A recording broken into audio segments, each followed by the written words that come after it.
নমস্কার বন্ধুরা, নন্দিনী সিম্পল কুকের আরও একটি পর্বে আপনাদের সবাইকে জানাচ্ছি স্বাগত।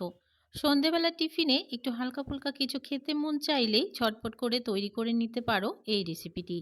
বাড়িতে থাকা কয়েকটা জিনিস দিয়েই তৈরি হয়ে যাবে দারুণ স্বাদের এই রেসিপিটি। বাচ্চা থেকে বড়, আশা করছি আজকের রেসিপিটি সবারই ভীষণ ভালো লাগবে। তাহলে আর দেরি না করে চলো দেখে নিই আজকের রেসিপিটি। আজকের এই রেসিপিটি তৈরি করার জন্য প্রথমে এদিকে আমি নিয়ে নিয়েছি একটি মিক্সি জার। এবারে এই মিক্সি জারে আমি দিয়ে দিচ্ছি ১ কাপ পরিমাণ মটরশুঁটি। এখন মার্কেটে অনেক মটরশুঁটি পাওয়া যাচ্ছে, তো মটরশুঁটি দিয়ে এই রেসিপিটি তৈরি করে নাও। একবার বানালে দেখবে বারবার বানিয়ে দেওয়ার অনুরোধ আসবে। এবারে আমি এখানে দিয়ে দিচ্ছি ৫ টা কাঁচা লঙ্কা। এই রেসিপিটি একটু ঝাল ঝাল হলে খেতে দারুণ টেস্ট হয়। এবারে এখানে দিয়ে দিচ্ছি কয়েক টুকরো আদা। এবারে মিক্সি জারটাকে ঘুরিয়ে একটা পেস্ট তৈরি করে নিচ্ছি। তবে এখানে কিন্তু একদমই জল ব্যবহার করবে না পেস্ট করার সময়। হালকা একটু দানা দানা থাকলে খেতেও ভালো লাগবে মুখে পড়লে। এবারে এই পেস্টটাকে আমি একটা পাত্রে নিয়ে নিচ্ছি। সমস্ত পেস্টটাকে একটা পাত্রে নিয়ে নিচ্ছি। তো দেখো, একটা দুটো মটরশুঁটি কিন্তু হালকা ভেঙেছে আর কিছুটা একদম পেস্ট হয়ে গেছে। তো এই হালকা ভাঙা মটরশুঁটিগুলো থাকলে ভীষণ ভালো হবে এই রেসিপিটি। এবারে এদিকে একটা কড়াই বসিয়ে দিলাম আর এই কড়াইতে আমি দিয়ে দিচ্ছি ২ থেকে ৩ চামচ পরিমাণ সাদা তেল। তেলটা যখন একটু গরম হয়ে যাবে এখানে দিয়ে দিচ্ছি ২ পিঞ্চ মতো হিং আর দিয়ে দিচ্ছি হাফ টিস্পুন মতো গোটা জিরা। হালকা যখন জিরাটা ভাজা ভাজা হয়ে আসবে এখানে দিয়ে দেব যে পেস্টটা তৈরি করে রেখেছিলাম সেই পেস্টটা।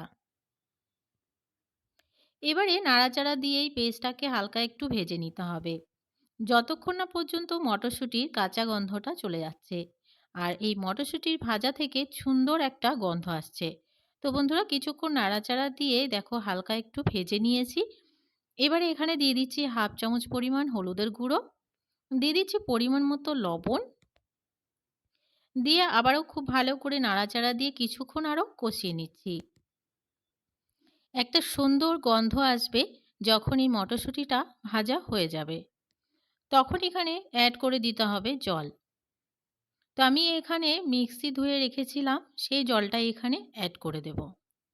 তো অনেকটাই দেখো ভাজা হয়ে গেছে। এবারে আমি আর দেরি না করে জলটা দিয়ে দিচ্ছি যেন একদমই পুড়ে না যায়।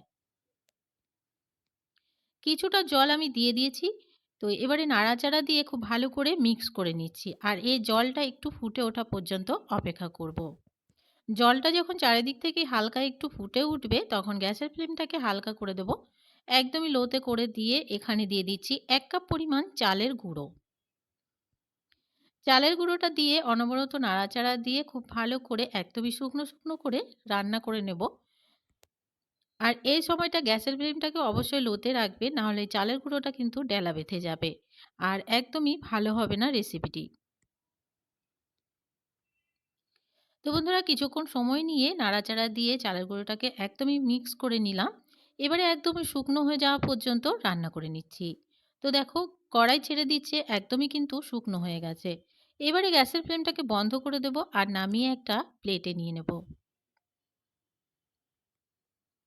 তো বন্ধুরা, নামিয়ে আমি একটা প্লেটে নিয়ে নিয়েছি আর একদমই ঠান্ডা করে নিচ্ছি। যখন দেখবে উষ্ণ উষ্ণ গরম আছে, হাত দেওয়া যাচ্ছে, ঠিক তখনই কিন্তু খুব ভালো করে হাতের সাহায্যে মেখে একদমই স্মুথ করে নিতে হবে।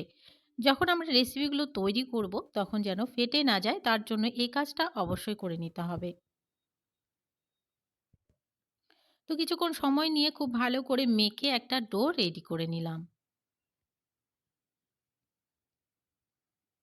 ডোটা রেডি করে আমি প্লেটে হালকা একটু তেল নিয়ে নিয়েছি আর হাতে একটু তেল ব্রাশ করে এখান থেকে অল্প পরিমাণে ডো নিয়ে নিচ্ছি। আর আমি আমার পছন্দ মতো ছোট ছোট করে শেপ দিয়ে নিচ্ছি চৌকো করে। তোমরা তোমাদের পছন্দ মতো করে শেপ দিয়ে নেবে। তবে এইরকমভাবে ছোট ছোট করে শেপ দিয়ে নিলে এগুলো যেমনই মোচমোচা হবে, খেতেও ভালো হবে আর বাচ্চাদেরও ভীষণ পছন্দ হবে, যেহেতু ছোট ছোট সাইজে থাকে। একটা আমি তৈরি করে নিলাম, এভাবে করে সবগুলোকে তৈরি করে নিচ্ছি। তো বন্ধুরা, সবগুলো তৈরি করে নিলাম আর অপরদিকে তেল গরম হতে দিয়ে দিয়েছিলাম। তেলটা যখন পুরোপুরি গরম হয়ে যাবে এক এক করে এখানে কয়েকটা ছেড়ে দিচ্ছি।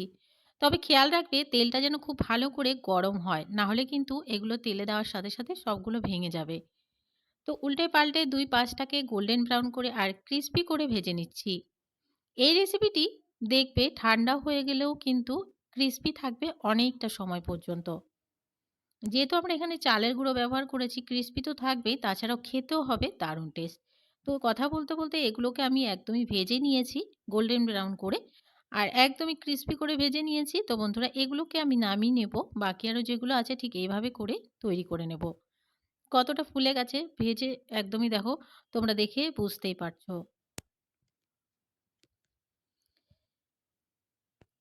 তো বন্ধুরা সবগুলো রেসিপি আমার তৈরি করে নেওয়া হয়ে গেছে। নামিয়ে আমি সার্ভ করে দিলাম। যে কোনো সস বা চাটনির সাথে এই রেসিপিটি একবার হলেও বানিয়ে খেয়ে দেখো। তোমাদের হোক বা বাড়ির সবার হোক, আশা করছি আজকের রেসিপি ভীষণ ভালো লেগেছে।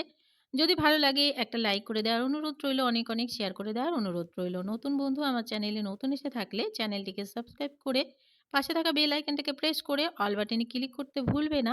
এই ধরনের রান্নার নোটিফিকেশনগুলো সবার আগে তোমাদের কাছে পৌঁছে যাওয়ার জন্য। আর আজকের রেসিপিটি কেমন লাগলো অবশ্যই কমেন্টস বক্সে জানাতে কিন্তু ভুলবে না। আজকের রেসিপি এখানে শেষ করছি। দেখা হচ্ছে পরবর্তী রেসিপিতে। ততক্ষণ পর্যন্ত সবাই ভালো থাকো, সুস্থ থাকো। আজকের মতো টাটা।